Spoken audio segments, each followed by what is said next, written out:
Lots of love from Mark, Jane and Hebe, which is Mark's brother in Australia. Indeed. So that's nice.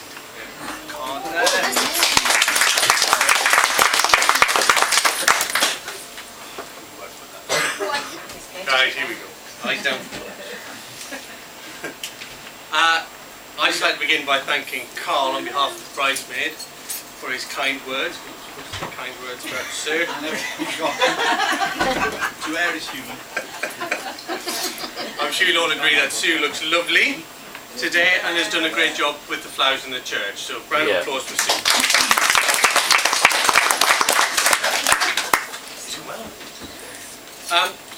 I'd like to thank all of you for being here today to share this momentous and very special occasion. It really is amazing how far people will travel for some free food. True.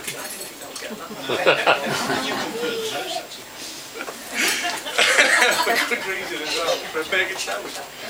Today is all about the happy couple though, and you know, don't they look great? Maggie, you look wonderful. And Carl is here as well.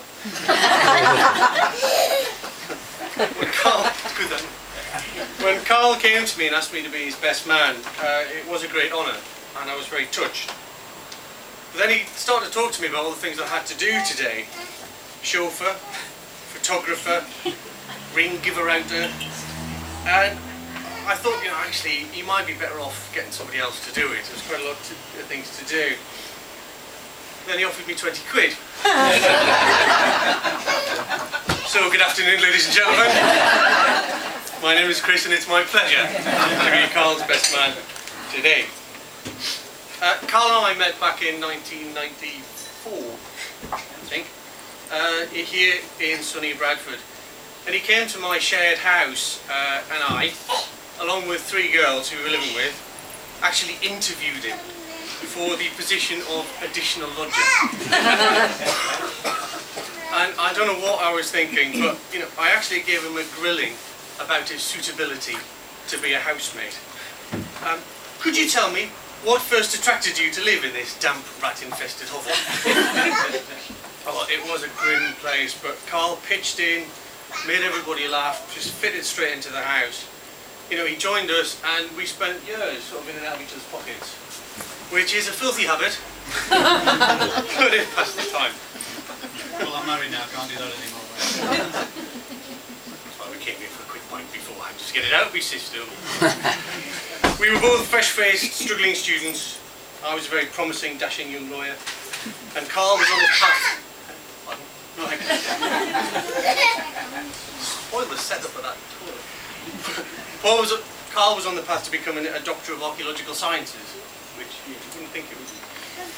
And we had a great time, and we shared this house living with a mixture of a mentally unstable monarchist Nazi alcoholic, a Korean student who set fire to the kitchen by cooking seaweed in a frying pan, but everything was still wrapped in plastic.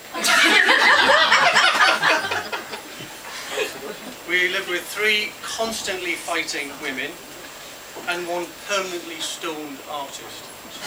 It was bizarre. Actually, the artist, Pete, he was a great guy, but one day he and Carl came to my room, where obviously I was studying furiously, with a painting which Pete and Carl convinced me was a portrait of me, and I thought, this is fantastic, they've done it, how lovely. And Pete showed me this thing, and it was just all shapes and squiggles and kind of abstract, but there was this big black line at the bottom, and this big black shape. And Pete and Carl convinced me that this represented my dark and possibly psychotic side. Now, it turns out that we're taking the mickey out totally. But because I, you know, totally believed Carl, because he has this great brain, you know, I just fell for it completely. And it was only when he said that, you know, they were taking the mickey and he bought me a couple of pints that I thought, well, actually, he's all right, you know, I'll let him go with that. Now, the Carl we all know now is a kindly, fun-loving, easygoing kind of a guy. But let me tell you, I mean, we had some wild times. I mean, just look. I remember one crazy period back at that house where this madman spent 6 months researching the fascinating and hilarious subject of milk lipids and their part in the phenomenon of lactose intolerance in the Asia Pacific Rim. Crazy time. The boy needs a hobby. Now, it's traditional in the best man's speech to carry out a thorough character assassination of the groom. But this isn't a traditional wedding. And you know what, I'm not going to do that. Carl is one of the best men I know. He's a wonderfully well-rounded, educated, highly intelligent man, and it would be wrong of me to paint a picture of him which detracted from the high esteem to which I hold him. I shall therefore, under no circumstances, for example, tell you the time when he came back to our house from the Admiral Nelson pub, stupid o'clock in the morning, and took 3rd prize in the "Which door is the toilet" competition.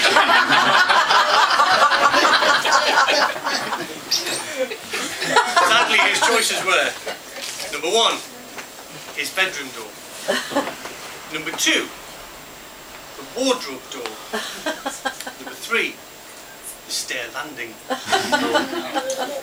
Being himself a generous quizmaster, he was given and took all 3 of those options.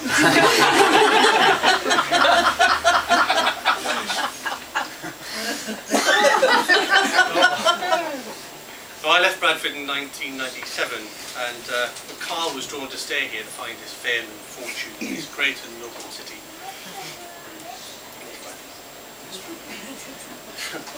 Well, he certainly hasn't found fortune, but he certainly did find someone very valuable.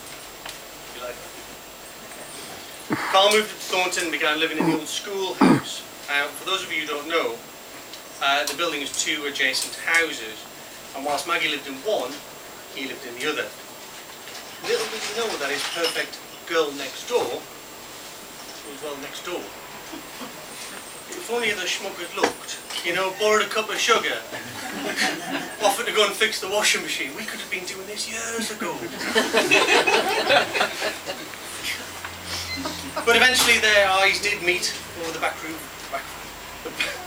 garden washing lines, and their hearts became entwined. And it's really not hard to see why, because they're a perfect match. They're both mad as March hares. Both like to drink pints of incredibly strong ale. Both like a curry. And both like a quick cha-cha-cha. Well, you didn't. And it's not illegal yet, and I can't touch you for it.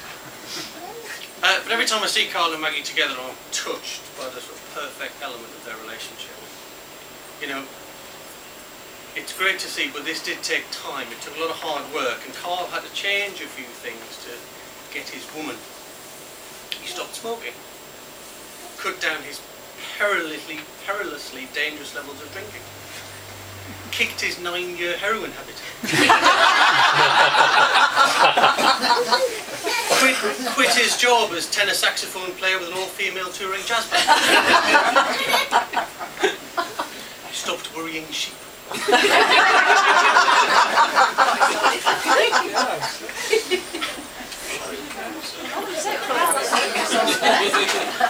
Sorry, I'm just thinking she hasn't written shit before. And he joined Maggie to take up fell running. You know, now the fell running nearly killed him, ladies and gentlemen, let's be honest about it. But he persevered, and he's here today. Oh, and before I forget, having to mention Maggie, you know, just mention Maggie. I was going to mention you, probably. To all the men at this reception, Maggie is now a married lady. She's taken the vows, and I don't think I need to remind you, marriage is sacred. I will therefore be sending round the bucket, and anyone who has a key for Maggie's house, please surrender.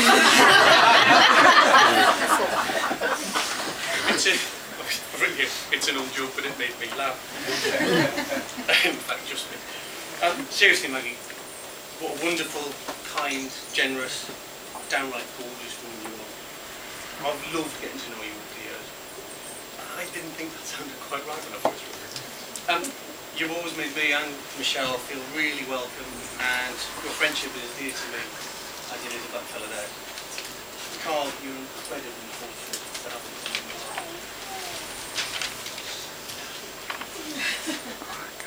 Now, if I was to follow tradition at this point in the speech, I meant to sing the praises of the groom. But I can't sing, and I won't lie. So, but you know, I don't need to do either, because Carl, you've been and will remain my true and dear friend. I love you like a brother, and I hope this phase of your life with Maggie brings you nothing but total joy and happiness. So, friends, relatives, thank you all for being here again today. More importantly, in this room there's just so much love and affection for these lovely, lovely people. So please join me. Once again, please be upstanding.